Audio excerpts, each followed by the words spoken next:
Welcome to Rise and Rebel Radio, where women learn to rise with elegance and rebel with purpose. I'm your host, Hoja. This first episode isn't about teaching or inspiring. It's about telling the truth. Because before I could rise and rebel loudly, I had to learn how to rise quietly. And if I'm honest, this podcast started the moment I stopped pretending I was finished growing. So, this is the story of the woman I'm becoming. As I share my story, I have to start with where I come from. I was born in Turkmenistan, a country that is very closed off and conservative, especially for women. Back there, the idea of rising and rebelling isn't just rare, it is almost unthinkable. And yet, that's exactly what makes this journey so meaningful for me. Because I had to learn how to do it in a world that never taught me how. So I'd like to ask you a reflective question. How did your environment shape your understanding of obedience versus expression?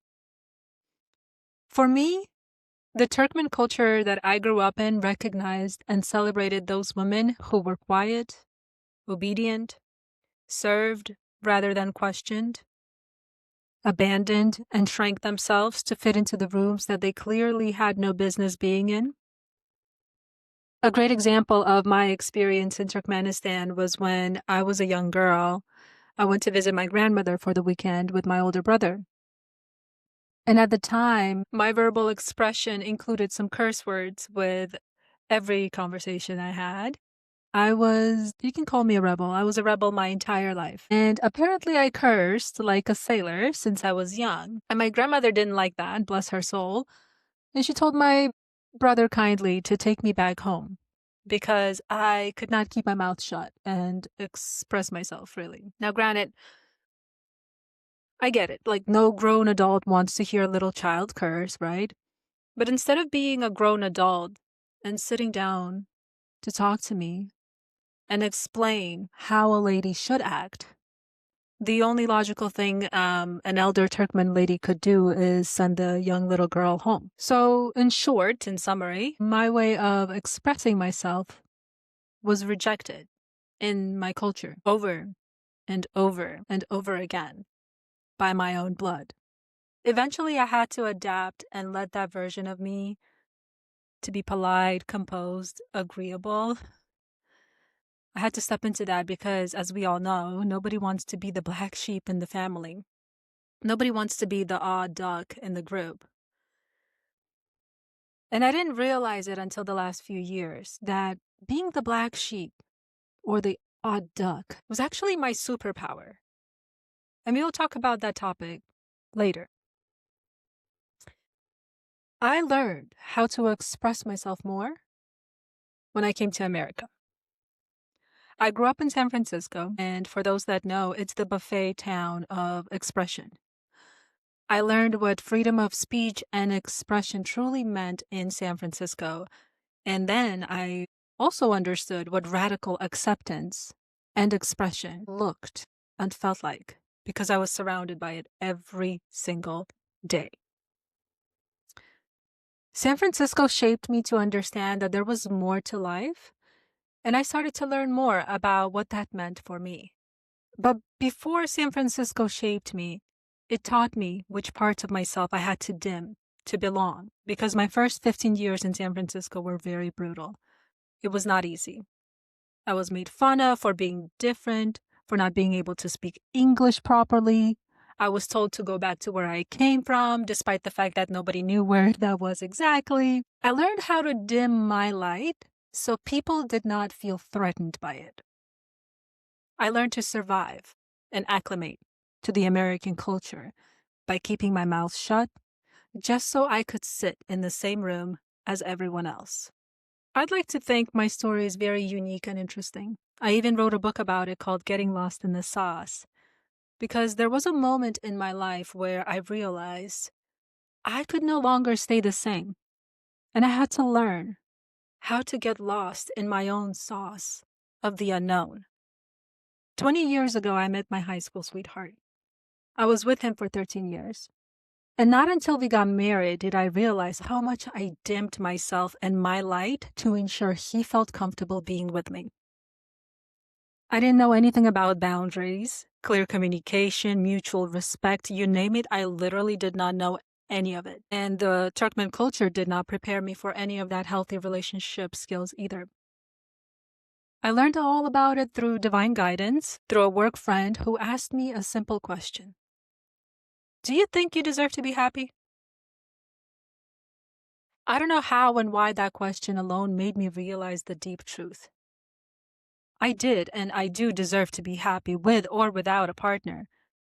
So you see, in my culture, it was frowned upon to get a divorce, right? And even though on paper, in public, it looked like I was in a very happy relationship, deep inside, my soul and nervous system knew I was in a toxic environment where I shrank myself literally on the daily. So my friend's question about my happiness cracked something open in me and made me stop and ponder about the meaning of life and what our purpose is on this earth. What do we come here for if it's not for ourselves and our enjoyment?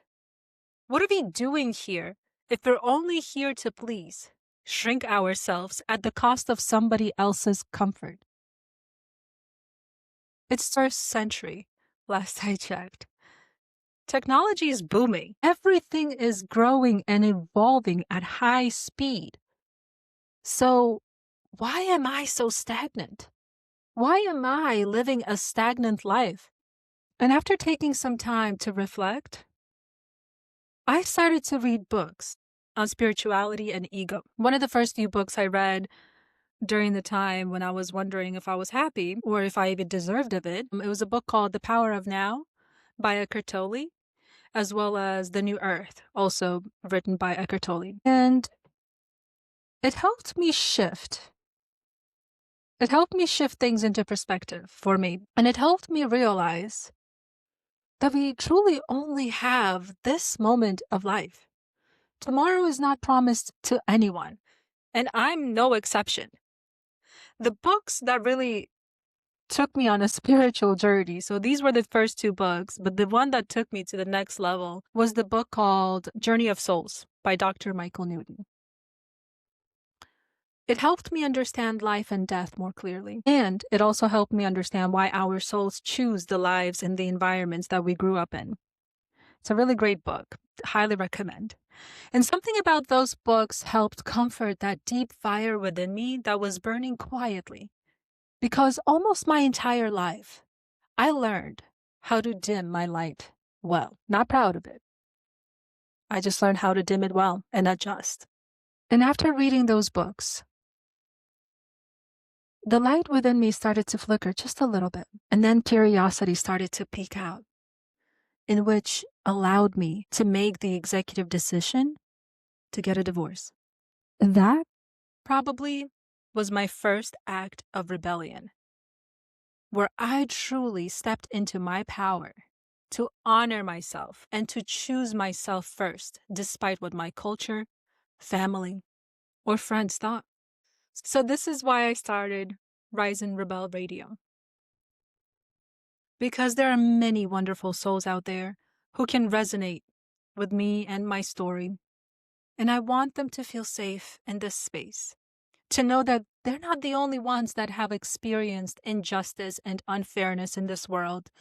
We all have. And this is the safe space to honor that truth, to honor who we are becoming, to honor the light that is within us, and maybe even ignite the fire that is burning deep inside. Because when you truly honor all versions of yourself, even your voice, start to feel and sound different.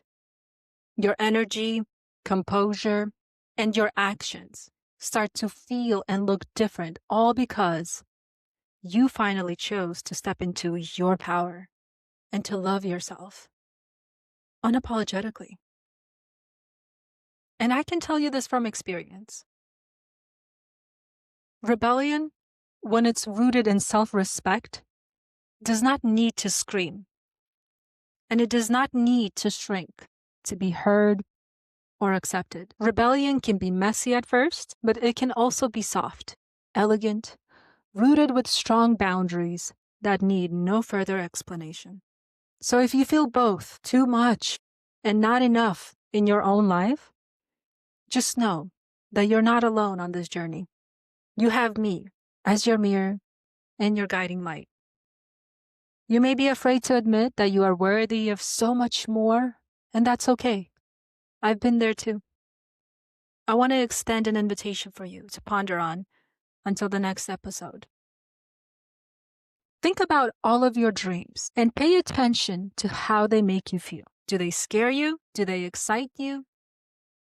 Maybe a little bit of both, maybe even a different emotion running through your head. Completely. We don't need an answer right now, but please think about your dreams. And think about what that life looks like for you. What would that look like for you if you actually stopped dimming your light? If you actually stepped into your power? What would that life look like for you? Because why not? You only have one life to live, and you are worthy of creating your dreams into reality. This is Rise and Rebel Radio. We rise when the world is quiet. We rebel when our soul is loud, and your fire is not a threat. It's a beginning.